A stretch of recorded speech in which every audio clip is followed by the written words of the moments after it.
Duty കഴിഞ്ഞെത്തിയപ്പോൾ ആകെ വൈകി കേട്ടോ. വല്ലാതെ വിശക്കുന്നുമുണ്ട്. ഒന്നും ഇരിപ്പില്ല. കുറച്ച് ചോറ് മാത്രം ഇരിപ്പുണ്ട്. ഇതെങ്ങനെ കഴിക്കും?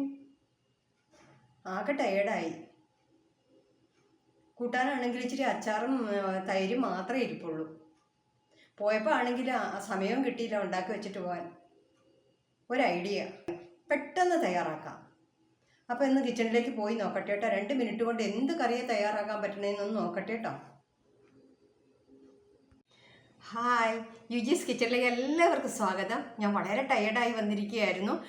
അധിക സമയമൊന്നും എടുക്കാതെ ഇഷ്ടപ്പെട്ട ഒരു വിഭവം എനിക്ക് തയ്യാറാക്കാനായിട്ട് പറ്റി. കുടുത്തിക്കിടെ പപ്പടം ഉണ്ട് കേട്ടോ. ഒട്ടും സമയം വേസ്റ്റ് ആക്കിയില്ല. അപ്പോൾ ഇനി ഇത് കഴിക്കുമ്പോഴേക്കുണ്ടാകുന്ന എനർജറ്റിക് ഫീലിംഗ് ഉണ്ടല്ലോ, അത് കഴിച്ചു കഴിഞ്ഞെങ്കിലേ പറയാൻ പറ്റുള്ളൂ. അപ്പോൾ എൻ്റെ കയ്യിൽ തക്കാളി കറിയാണ്. തക്കാളി അല്പം വെള്ളം കൂടെ കൂട്ടിയിട്ട് എനിക്കിത് ലിക്വിഡ് ആക്കാം. പക്ഷേ ഞാൻ ലിക്വിഡ് ആക്കണില്ല. അതിൻ്റെ ലിക്വിഡ് ആക്കാതിരിക്കുമ്പോഴുള്ള ടേസ്റ്റ് ഭയങ്കര ഇതാണ്. പൊതുവെ എനിക്ക് ഡ്രൈ ആയിട്ടുള്ള ചോറ് ഇങ്ങനെയുള്ള കറിയുടെ കൂടെ കഴിക്കുന്നതാണ് ഇഷ്ടം. അപ്പം നല്ല ഇഷ്ടപ്പെട്ട എൻ്റെ മാങ്ങാച്ചാറുണ്ട്. ഈ മാങ്ങാച്ചാർ ഞാൻ ഡ്രൈ മാങ്ങ അച്ചാറിട്ടതാണ്. അപ്പം കുടുത്തിക്കിടെ ഞാനൊരു 2 പപ്പടം കാച്ചി വെച്ചിരുന്നതാണ്. ആ പപ്പടവും കൂടി എടുത്തുകൊണ്ട് വന്നതാണ്. അപ്പം ഇതൊന്ന് കഴിച്ച് നോക്കട്ടെ കേട്ടോ. നിങ്ങൾക്കിടെയൊക്കെ വായിൽ കൂടി വെള്ളം വരും ഈ കറി കഴിച്ചിട്ടുണ്ടെങ്കിൽ. ഇത് ഉണ്ടാക്കാൻ വളരെ എളുപ്പമാണ്. അപ്പം ഞാൻ ഇത് കൂട്ടിയൊന്ന് ഉണ്ണട്ടെ കേട്ടോ.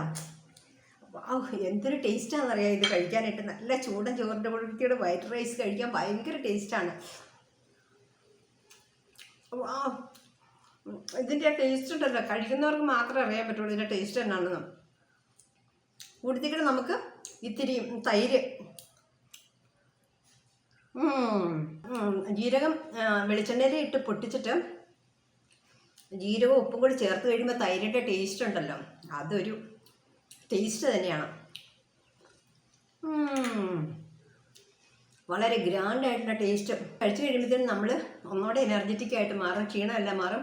വേണമെങ്കിൽ ഇച്ചിരി നേരം കിടന്ന് ഉറങ്ങുകയും കൂടി ചെയ്തിട്ടുണ്ടെങ്കിൽ ഭയങ്കര സുഖമായിരിക്കും. അപ്പോൾ ഈ കറിയുടെ ടേസ്റ്റ് ഉണ്ടല്ലോ, ഇതൊരു അപാര ടേസ്റ്റാണ് ഇതിൻ്റെ. ഈ കറിയുടെ വൈറ്റ് റൈസിൻ്റെ കൂടെ കഴിക്കാൻ ഭയങ്കര ടേസ്റ്റാണ്. അപ്പം നിങ്ങൾ ക്ഷണിച്ചു വരുമ്പോൾ നിങ്ങൾക്ക് എളുപ്പത്തിൽ ഉണ്ടാക്കാൻ പറ്റിയ ഒരു കറിയാണ്. വളരെ സിമ്പിൾ മെത്തേഡാണ്. ഇത് എങ്ങനെയാണ് തയ്യാറാക്കുന്നത് നമുക്ക് നോക്കാം. തക്കാളി, മെയിനായിട്ട് തക്കാളിയും അതുപോലെ തന്നെ നമുക്ക് പച്ചമുളകുമാണ് വേണ്ടത്. പച്ചമുളകിൻ്റെ കൂട്ടത്തിക്കിടെ പിന്നെ നമുക്ക് അല്പം ഉള്ളി അതും ഇതൊക്കെ വേണം. അപ്പം വെളിച്ചെണ്ണയിൽ നമുക്ക് ആദ്യം തന്നെ കുറച്ച് കടുകിട്ട് പൊട്ടിച്ചെടുക്കാം. അപ്പോൾ അതിനായിട്ട് വെളിച്ചെണ്ണ ഇച്ചിരി കൂടുതൽ വേണം. വെളിച്ചെണ്ണയിലാണ് ഇത് കൂടുതൽ ടേസ്റ്റ് കേട്ടോ. അപ്പോൾ വെളിച്ചെണ്ണ ചൂടായി വന്നിട്ടുണ്ട്. ഞാൻ കുറച്ച് കടുക് ഇടുന്നുള്ളൂ. കടുക് കൂടുതൽ ഇട്ടിട്ടുണ്ടെങ്കിലുണ്ടല്ലോ നമ്മുടെ ആ കറിക്കകത്ത് മുഴുവനും കറുത്ത് അത് നമുക്ക് നല്ലതായിട്ട് തോന്നില്ല. അപ്പോൾ നമ്മൾ കടുക് ഇട്ട് പൊട്ടിച്ചെടുത്തിട്ടുണ്ട്. കറിവേപ്പില, ഇതിൻ്റെ ടേസ്റ്റ് ശരിക്കും എണ്ണയിലിട്ടങ്ങ് മുരിഞ്ഞ് കഴിയുമ്പോഴേ ഈ കറിവേപ്പില നന്നായിട്ട് മുരിയുമ്പോൾ അതിനകത്ത് അങ്ങ് പൊടിഞ്ഞ് ചേർന്നോളും. അത് ഭയങ്കര ടേസ്റ്റാണ്. ഇഞ്ചിയുടെ ടേസ്റ്റ് നമുക്ക് കൂടുതൽ വേണ്ട. അതുകാരണം കുറച്ച് ഇഞ്ചി ചേർക്കാവുള്ളൂ. അത് കാരണം വലിയ പീസായിട്ടാണ് ഞാൻ കട്ട് ചെയ്തിട്ടിരിക്കുന്നത്. പിന്നെ നമുക്ക് വെളുത്തുള്ളി അധികം ഒന്നും വേണ്ട കേട്ടോ. വലിയ ഉള്ളി ഫ്ലേക്ക് ആയ കാരണം ഞാൻ ചെറുതായിട്ട് കട്ട് ചെയ്തതിന് 3 ഫ്ലേക്കാണ് എടുത്തുള്ളൂ. ചെറിയ ഫ്ലേക്ക് മീൻസ് വെളുത്തുള്ളിയുടെ ഫ്ലേക്ക്. അപ്പോൾ ഉള്ളി അരിഞ്ഞതാണ്. 2 മീഡിയം ടൈപ്പ് ഉള്ളി സ്ലൈസസ് ആയിട്ട് കട്ട് ചെയ്യണം. എത്ര ചെറുതായി കട്ട് ചെയ്യുമോ അത്ര അനുസരിച്ച് നമുക്ക് പെട്ടെന്ന് അത് എണ്ണയിൽ വഴണ്ടി കിട്ടും. അപ്പോൾ എണ്ണ കൂടുതൽ ഒഴിക്കുന്ന ഇതിനാണ്. പച്ചമുളക് കട്ട് ചെയ്ത് ഇട്ട് കൊടുത്തു. ഒരിക്കലും ഉണക്ക മുളക് പൊടി ഇതിൽ ചേർക്കരുത്. അതിൻ്റെ ടേസ്റ്റ് തന്നെ അങ്ങോട്ട് നമ്മൾ പ്രതീക്ഷിക്കുന്നത്ര ടേസ്റ്റ് ആയിരിക്കില്ല ഉണക്കമുളകിൻ്റേത്. ഭയങ്കര ടേസ്റ്റാണ് പച്ചമുളക് ഇട്ടിട്ടുണ്ടെങ്കിൽ. അപ്പോൾ ഉപ്പ് നമ്മൾ പാകത്തിന് ചേർത്ത് കൊടുക്കുക. ഇനി ഉപ്പ് കുറവാണെങ്കിൽ നമുക്ക് ഇത്തിരി ഉപ്പ് ചേർക്കാം. മുളകും കുറവാണെങ്കിൽ ഒരു പച്ചമുളകോടെ ഇത് അങ്ങ് കട്ട് ചെയ്തിട്ട് കൊടുക്കാം.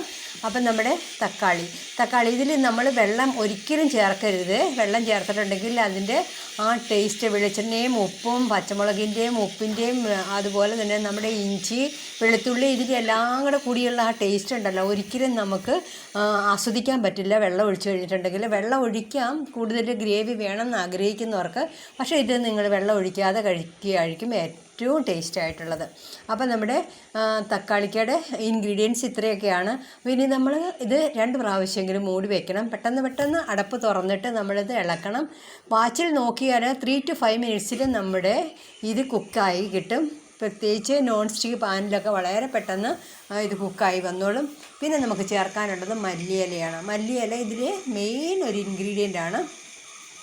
മല്ലിയിലയുടെ ടേസ്റ്റ് എന്ന് പറഞ്ഞുകൊണ്ടല്ലോ അപാര ടേസ്റ്റാണ്. മല്ലിയില ഇട്ടതിന് ശേഷം നമ്മൾ പിന്നെ തിളപ്പിക്കരുത്, ചൂടാക്കരുത്, പെട്ടെന്ന് തന്നെ തീ ഓഫ് ചെയ്യണം. അപ്പോൾ ഇതാണ് ഈ നമ്മുടെ തക്കാളി കറിയുടെ ഇൻഗ്രീഡിയൻറ്റ്.